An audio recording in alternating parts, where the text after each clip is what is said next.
It's strange, isn't it? How life can twist and turn in ways you never anticipate. I'm 33 now, a senior manager at the same company I joined straight out of college. I've poured my heart and soul into my career, clawing my way up the ladder, but a part of me still looks back, wondering how different things might have been if my own mother had made different choices. She was only 20 when she had me. My biological father, well, he wasn't really in the picture at all. I don't know much about him, but my mom told me she offered him the chance to be a father, but he didn't want it. He just vanished. No child support, no arguments, just gone. We lived in a small apartment above my grandparents' garage. It wasn't much, but it was home. My grandparents were my mother's rock during that time. They helped her with me while she finished her studies and got her degree in physical therapy. I give her credit. She was incredibly driven. She juggled school, work, and raising me all at once. Those early years weren't bad, honestly. Money was tight, but I didn't really notice it as a child. I spent most of my time with my grandparents while my mom was busy. My grandpa absolutely adored me. He probably did more for me than anyone else back then. My mom always made time for me when she could. Reading to me before bed, taking me to the park, things like that. It was enough. Things started to change when I was around 8 years old. My mom met Leonard at work. First, he seemed like a good man. He had a stable job, seemed normal. I remember her saying how different he was from the guys she dated before. They dated for a couple of years, and when I was around 11, they got married.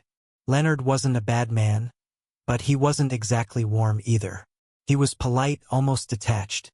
He wasn't unkind, but he never made any real effort to connect with me. I just felt invisible. It was as if I were just part of the furniture. Initially, not much changed. I was still living with my mom and now Leonard, and it was fine, not amazing, but it was fine. Then, gradually, subtle shifts started to occur. My mother began to focus more on Leonard and their life as a couple. Dinner conversations became quieter, less about me and more about them. I remember trying to join in, but it was like I wasn't even there, being brushed aside. At first, I didn't take it personally. I thought she was just excited about her new marriage and trying to make it work. But as time passed, it became clear that I was slowly being pushed out of the family picture. I tried harder to get their attention. I threw myself into school, brought home good grades, and helped around the house. I did everything I could to show them that I was still worthy of notice. Then, when I was about 12, my mom announced that she was pregnant with twins. Everyone was overjoyed, including me, at least at first. I envisioned myself as the cool older sister, helping with the babies, teaching them things, and simply being a part of this new, growing family. I even started babysitting for neighbors to gain experience for when the twins arrived. As my pregnancy progressed, a definite shift occurred in my mother's attitude toward me. It felt as though I was no longer a priority in her life. Her world revolved around the twins, and I couldn't help but feel like an afterthought. At first, I dismissed it as a temporary phase, assuming that once the babies arrived, our dynamic would return to normal. When the twins were born, however, it was as if I ceased to exist. I understood that newborns required constant care and attention, and I wasn't naive enough to expect things to remain unchanged. But this was far beyond what I had anticipated. It wasn't merely about her being preoccupied or exhausted, which would have been understandable. It was as if she had completely stopped seeing me. Family dinners, which she used to meticulously plan and orchestrate to ensure we had quality time together, became a distant memory. It wasn't just the dinners, though. The small gestures that had once made me feel connected to her gradually disappeared. Our daily conversations, the shared TV shows, even our silly inside jokes. The most disheartening aspect was my persistent attempts to reconnect, despite the obvious shift in our family dynamic. I continued to strive for academic success, to help out around the house, and to make myself useful in any way I could. Yet, regardless of my efforts, nothing seemed to make a difference. I was no longer a priority. By the time I turned 16, the situation reached a breaking point. One evening, my mother and Leonard summoned me to the living room, explaining that they needed to have a serious discussion with me. A sense of foreboding washed over me. I knew it wouldn't be pleasant. They sat me down and proceeded to explain that their financial situation had become strained due to the twins. They claimed that their expenses had increased significantly, and they could no longer afford to support everyone in the household. My mother simply sat there, staring at me, and uttered words that would forever be etched in my memory. They deserve more. Not, we'll figure it out, or we're in this together. But a clear and concise message that I was inconsequential to them. I didn't argue. What was the point? I retreated to my room, hastily packed my meager belongings. Clothes, a few personal mementos, and walked out the door. I didn't even glance back. I went straight to my grandparents' house. They welcomed me without hesitation, but their anger was palpable. My grandfather paced back and forth, muttering about his disbelief that his daughter could do this, while my grandmother simply shook her head and embraced me tightly. They wanted to confront my mother, but at the same time, they were hesitant to sever ties completely, primarily for the sake of the twins. And I understood their dilemma. The twins were innocent victims in this situation. They hadn't asked to be born, and they certainly hadn't asked to become the center of my mother's universe at my expense. I couldn't blame them, even though I was consumed by anger at the situation. That day marked a significant turning point in my life. It was the day I realized I could no longer rely on my mother. At 16, I was no longer just a teenager navigating the complexities of life. I was on my own. It was frightening, yes, but I had no other choice. From that moment forward, I knew that I had to take care of myself, because no one else would. Living with my grandparents offered a sense of relief, but it wasn't easy. They provided me with shelter and a place to stay, but their resources were limited. They were retired and living on a fixed income, and they simply couldn't afford to provide for me in the way that I needed. Consequently, I began working. My first job was at a local coffee shop. Life back then wasn't some movie scene, that's for sure. The job I had barely covered school supplies, a few clothes, just enough to scrape by through high school. Juggling work and classes was a constant struggle. I'd stumble home late, bury myself in homework, then drag myself out of bed early to do it all over again. My grades dipped a little, but I managed to stay on track to graduate, thankfully. What really twisted the knife was the complete silence from Mom. Felt like I'd vanished from her world. Snippets of her and Leonard's life would drift my way through family gossip. Of course, they were thriving. The twins were doing great, living that perfect, curated life in their beautiful house with their shiny new cars. I couldn't make sense of it. How could two people with decent jobs claim they couldn't afford 3 kids? I wasn't asking for luxury, just basic support. Meanwhile, I was drowning in work. Weekends, late nights after school, just trying to stay afloat. Between homework, shifts, and trying to hold on to some kind of normal teenage existence, I was constantly exhausted. It wasn't like I expected them to move mountains, just a little effort, a little acknowledgement.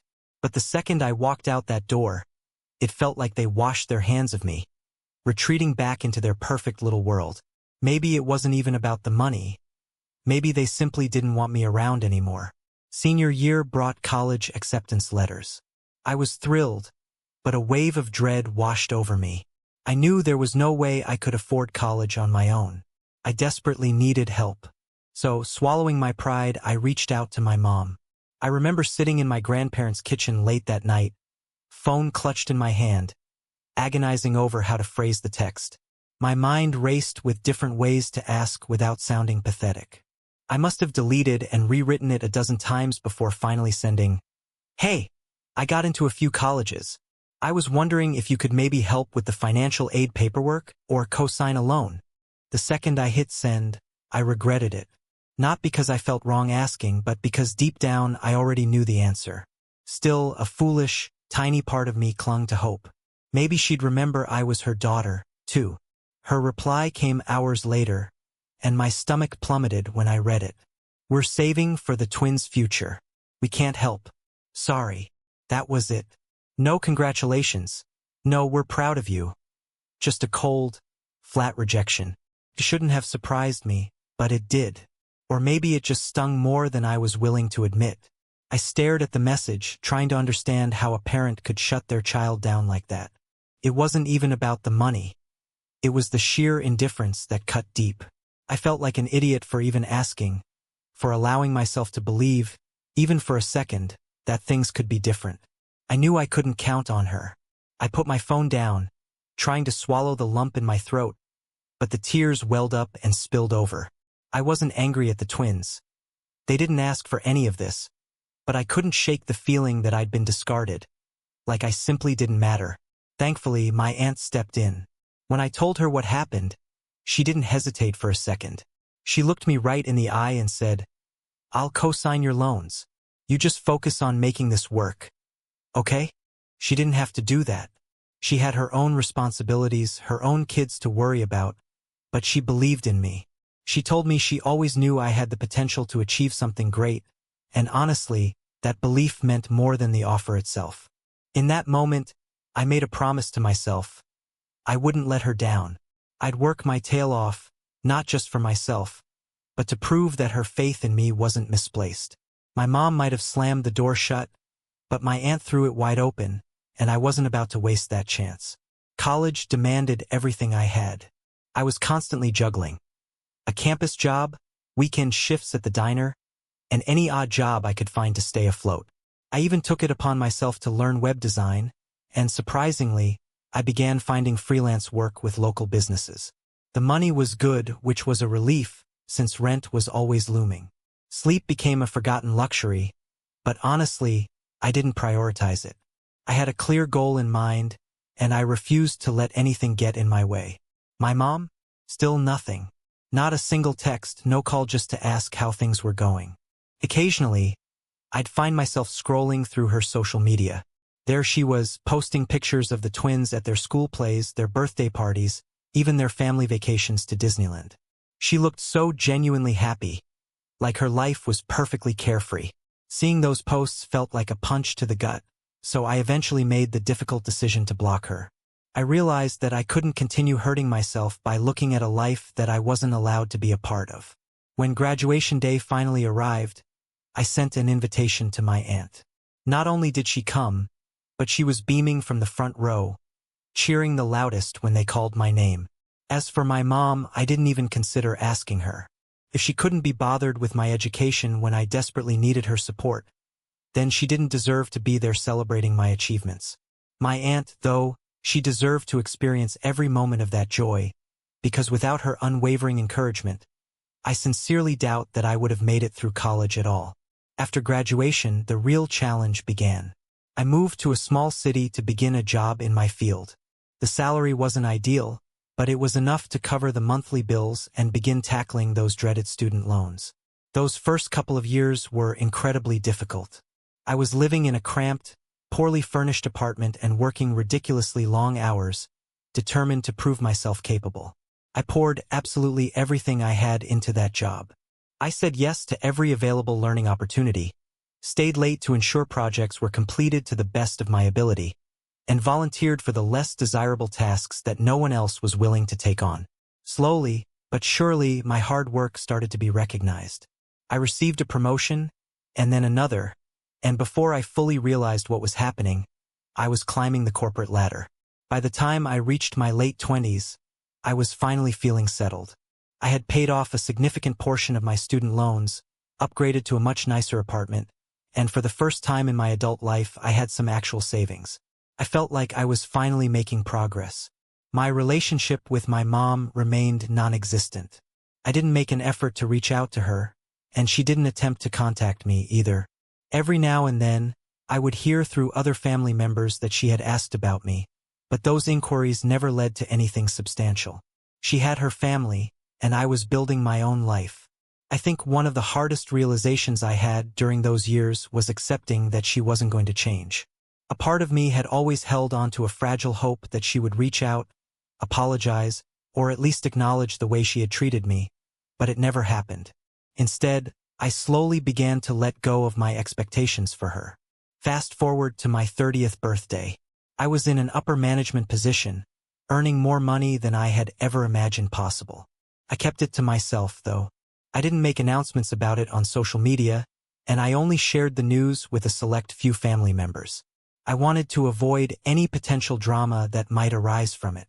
My aunt, the one who had so generously co-signed my student loans, was the only one who knew about my promotion. She was incredibly proud of me and made sure to tell me every time we spoke. Unfortunately, at a family gathering, she casually mentioned it to my mom, mistakenly thinking it might encourage some kind of reconciliation between us. She had good intentions. She has always been the family member who tries to keep the peace, but her comment unknowingly set off a chain reaction that I definitely wasn't prepared for. A few days later, there was an unexpected knock at my front door. I wasn't expecting any visitors, so I cautiously peeked through the peephole. To my complete shock, it was my mom and Leonard. I hadn't seen them in years, and I couldn't imagine any positive reason for them to be standing on my doorstep. The insistent knock rattled the door, but I hesitated before opening it. I wasn't expecting anyone. Leonard stood there, his presence immediately suffocating the small space of my doorway. "What's going on?" I asked, my voice flat, already bracing myself for whatever drama he was about to unleash. He didn't even acknowledge my question, just barged past me, acting like he was entitled to be there. Mom trailed in behind him, offering no greeting, no explanation for their sudden appearance. "We heard about your promotion," Leonard announced, his voice sharp and devoid of any warmth.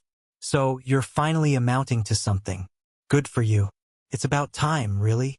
I just stared, dumbfounded. "No congratulations. No. Hello. How are you?" Just immediate condescension. "Okay." I managed, my mind struggling to catch up. That's when Mom chimed in, her voice taking on that familiar, pleading tone. "The twins are starting college soon, and well, we're in a bit of a tight spot financially. We were thinking, now that you're doing so well, maybe you could help out with their tuition." The request hung in the air, absurd and insulting. After years of radio silence, after the emotional neglect and the blatant favoritism, they had the audacity to show up on my doorstep and ask for money. Felt like a punch to the gut. "Are you serious?" I finally managed to choke out, the disbelief thick in my voice. Leonard scoffed. "Why wouldn't we be? You're making good money now, aren't you? Don't pretend you can't afford it. You don't have any kids. You don't have a family to support. You're the perfect person to help." "It's not about whether I can afford it," I retorted, my voice rising with each word. "It's about the fact that you two never did a damn thing for me, and now you're standing here, expecting me to just hand over my hard-earned money like I owe you something." Mom rolled her eyes, a gesture that always infuriated me. "Oh, here we go," she sighed dramatically. "You're going to play the victim again. Poor you, we didn't baby you enough. You've been carrying this grudge for years, and for what? Look at you, you've turned out fine." "Yeah, because I worked my ass off to get here," I snapped back. "With absolutely no help from either of you. Do you have any idea how hard it was to get through college without a cosigner, without a single penny of financial support? I made it happen, but not because of you, in spite of you." Leonard smirked, the expression making my blood boil. "Oh, come on. Don't act like you had it so rough. You've got a good job now, a nice place to live. Maybe you should be thanking us. If we hadn't pushed you out of the nest, you wouldn't be where you are today." "Thanking you," I repeated, my voice trembling with anger. "You kicked me out because I wasn't convenient anymore. You made it perfectly clear that I didn't matter to you, and now you're here, expecting me to swoop in and save the day for the children you actually cared about? Absolutely not."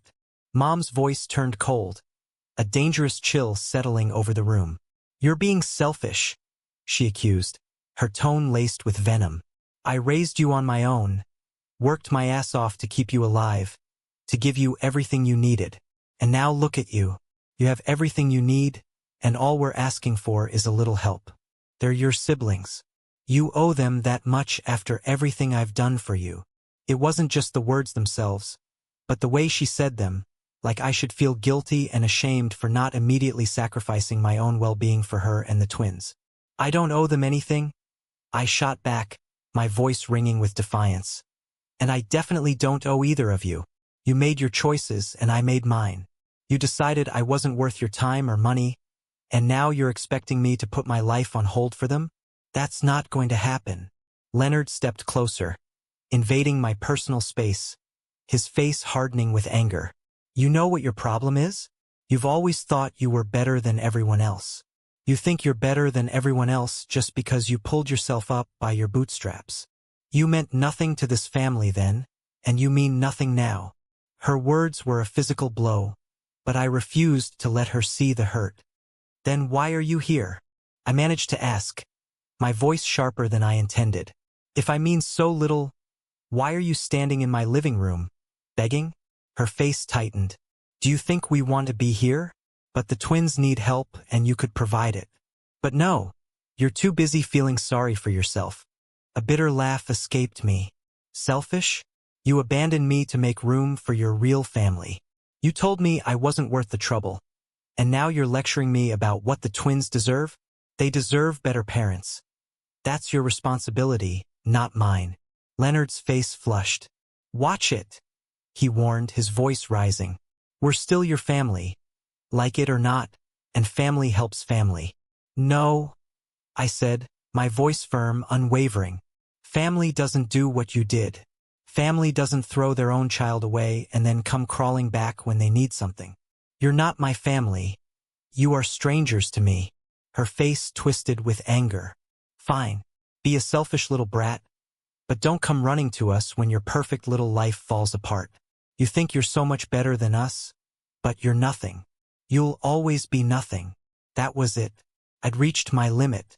If you don't leave right now, I said, pulling out my phone, I'm calling the police. Leonard scoffed. Go ahead. See how that looks. Throwing your own parents out of your house. You're not my parents, I stated, my finger hovering over the emergency call button. Not anymore. She grabbed Leonard's arm, muttering something under her breath as they turned to leave. You're going to regret this, she hissed. No, I said, closing the door firmly behind them. I won't. In that moment, standing in my silent living room, phone still clutched in my hand, I understood how profoundly I'd changed.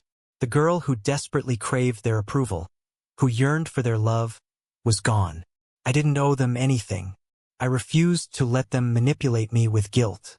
It wasn't anger I felt, but a bone-deep exhaustion. For years, a tiny spark of hope had flickered within me. That one day they would see me, would acknowledge me as their own, as someone worthy of their love. That hope was finally extinguished. That confrontation slammed shut the door on the fantasy I'd built about them. I believed that day would be the last time I saw them. I had made myself perfectly clear. They weren't welcome in my life. I was ready to close that chapter, to move on. But people like them don't accept boundaries. They weren't done trying to force their way back in, and the fallout was messy. A few weeks later, I learned from my coworkers that my mother had turned up at my office. I had called out that day sick. Apparently, she created a full-blown scene, demanding to speak with me. When she was informed that I wasn't there, she refused to leave, ranting about family, sacrifices, and the debt I owed her. One of my coworkers said that security had to physically escort her out. The whole thing was mortifying. I apologized to everyone, cringing with shame. I immediately notified HR and had her name added to the list of individuals prohibited from entering the building. Still, I was rattled. I couldn't believe she would sink so low. But the worst was still ahead. My mother didn't give up. One evening, about a week later, I arrived home from work to find her pacing in my driveway, her agitation palpable. The instant I got out of my car, she rushed towards me, shouting, "You can't keep ignoring me." I took a deep breath, keeping a safe distance. "What are you doing here?" Her words felt like a physical blow. "We need to talk," she continued. That familiar accusatory finger pointed right at me. It always made me feel so small, like a recalcitrant child. Was that really how she still saw me? You think you can just abandon your family? Your responsibilities. What responsibilities? I snapped back, the hurt bubbling up as anger. You're the parent here, not me. Those twins are your children, your responsibility. It's supposed to be you who figures things out. That was it. The trigger. The switch flipped, and the screaming started. I braced myself. The familiar litany of accusations. Selfish, ungrateful, everything I owed her for. I sacrificed everything for you, she shrieked, her voice already rising. And this is how you repay me? By walking out. You didn't sacrifice anything for me? I retorted, struggling to keep my voice steady. God, I hated this. Mom, please, just go back to the home you threw your daughter out of, and please, just don't ever come back here again. Her voice escalated, the volume rising exponentially, morphing into a full-blown hysterical rage. The neighbors began peeking out of their houses, drawn by the escalating drama. She's a brat, she screamed, wildly gesturing in my direction. She's always been a selfish little brat. She's never cared about anyone but herself. A few neighbors tentatively tried to intervene, urging her to calm down, but she wouldn't hear it. Her voice only intensified, becoming more and more frantic. Then, she lunged, screaming, "After everything I've done for you, stay back," I warned, my hand instinctively reaching for my phone. I began dialing 911. "I mean it, Mom. Don't you dare." Her face contorted with rage, her eyes wild. She made a grab for my phone. "Don't you dare call the police on your own mother. I raised you. I sacrificed everything. You abandoned me." I shouted back, trying to keep the phone out of her reach, desperately trying to maintain some distance. "You threw me away like I was nothing." I didn't even recognize her anymore. It was like watching a stranger wearing my mother's face. She continued to scream, ranting about ingratitude, about family loyalty, all while trying to snatch the phone from my hands. Through the chaos, I heard one of my neighbors shout, "I'm calling the police. Leave her alone." More and more neighbors were emerging from their homes, standing on their porches, cautiously approaching, witnessing this surreal spectacle. A mother physically attacking her own child. Finally, someone intervened, pulling her away from me just as the sound of sirens cut through the air. She struggled against them, still screaming incoherently, but it was over. The flashing lights of the police car illuminated the street. I stood there, trembling, realizing how far she'd gone, the realization of how much I couldn't let her back into my life cementing itself in my gut. The next morning, I went straight to the police station and filed a report. I recounted everything. The incident at work, her showing up at my house, the screaming match in front of the entire neighborhood. The officer was incredibly understanding, walking me through the process of obtaining a restraining order. When I told my grandparents what had happened, they were absolutely livid. "She's lost her mind," Grandpa declared, shaking his head in disbelief. "I don't know what's wrong with her, but you don't deserve any of this. We should have done so much more for you back then," Grandma added, her voice thick with guilt. "We thought we were helping by staying close to her, but we let you face far too much on your own. I'm so sorry." I reassured them that it wasn't their fault. They had done the best they could, and they were the only reason I had any semblance of stability after my mom kicked me out. They were unwavering in their support. They were done with her. "We've stood by her through everything," Grandpa said, his voice firm. "But this is the last straw. We're cutting ties." Hearing that was bittersweet. On one hand, it was validating. They finally saw her for who she was. But on the other hand, it broke my heart to know how far she'd fallen, and how little she truly cared about anyone other than herself. The restraining order was granted a few weeks later, and slowly, life began to regain some normalcy. I threw myself into my career, into my house, and into nurturing the relationships that truly mattered. My grandparents, my aunt, and my closest friends. My aunt, she was my absolute rock. She didn't just step in when things got difficult. She stayed, and she never, ever made me feel like I owed her anything for it. A few months later, after I'd finally managed to catch my breath, I decided I wanted to do something special for her. It wasn't about repaying her. It was about showing her how much she meant to me. More than just handing her money, I wanted it to mean something. I started making plans. I'd saved enough for a weekend escape for Auntie and her family, something I knew she'd always wanted but continually pushed aside, always prioritizing everyone else's needs before her own. The moment I handed her the envelope, she looked puzzled. Then she opened it, and a sharp intake of breath escaped her lips. "What is this?" she asked, her voice trembling slightly. "It's for you," I said simply, my heart swelling. "You've always been my rock. You didn't have to be, but you chose to be. You deserve something wonderful, something just for you." Tears welled in her eyes as she shook her head. "You didn't have to do this. I didn't help you because I wanted anything in return." "Auntie, please," I replied, my voice choked with emotion. "That's exactly why you deserve it even more." She enveloped me in a tight hug, and for the first time in what felt like forever, I felt that unconditional love and support I had craved for so long. She didn't just see the surface. She truly valued me. Meanwhile, snippets of news about Mom and Leonard would filter through the grapevine now and then.